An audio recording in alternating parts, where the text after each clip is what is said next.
8મી March વિશ્વ મહિલા દિવસ નિમિત્તે સમગ્ર વિશ્વમાં સ્ત્રી શક્તિની ઉજવણી કરવામાં આવે છે, ત્યારે સુરતની સિવિલ હોસ્પિટલ ખાતે મહિલાઓના યોગદાનને બિરદાવવા માટે એક વિશેષ સન્માન સમારોહનું આયોજન કરવામાં આવ્યું હતું.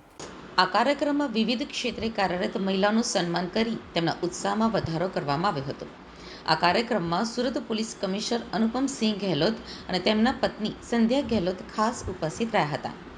કાર્યક્રમ દરમિયાન પોલીસ કમિશનરે જણાવ્યું હતું કે વિશ્વ મહિલા દિવસ એ માત્ર એક દિવસની જ ઉજવણી નથી, પરંતુ વર્ષના 365 દિવસ મહિલાઓનું સન્માન થવું જોઈએ.